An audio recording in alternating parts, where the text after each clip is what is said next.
தொழில் செய்கிற இடத்துலையும் தொழிலில் பாதிப்பை ஏற்படுத்தும்.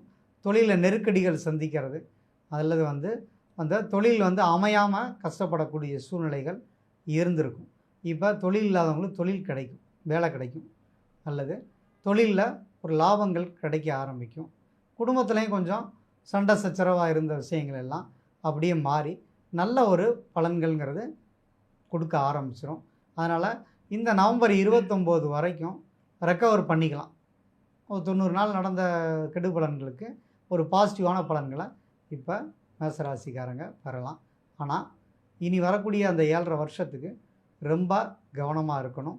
ஏன்னா 7.5 வருஷத்தில் இப்போ தான் கெடுதல் நடக்கும், இப்போ தான் நல்லது நடக்கும்லாம் ஒரு குறிப்பிட்டு சொல்ல முடியாது. முதல் சுற்று நடக்கிறவங்களுக்கு குழந்தையாக இருப்பாங்க. அது அவங்க கொஞ்சம் படிப்பில் கவனம் தேவை, உடல் ஆரோக்கியத்தில் கவனம் தேவை. மிடில் ஏஜில் இருக்கவங்களுக்கு தொழில் அமையாமல் இருக்கிறது, தொழிலில் கஷ்டங்களை கொடுக்கறது, மேல் கல்வியில் தடைகளை உருவாக்குறது, அல்லது ஒரு படிச்சுட்டு இருக்கிற இடத்துல இன்னொரு இடத்துக்கு மாறி படிக்கக்கூடிய சூழ்நிலைகளை அவங்களுக்கு உருவாக்கிடும்.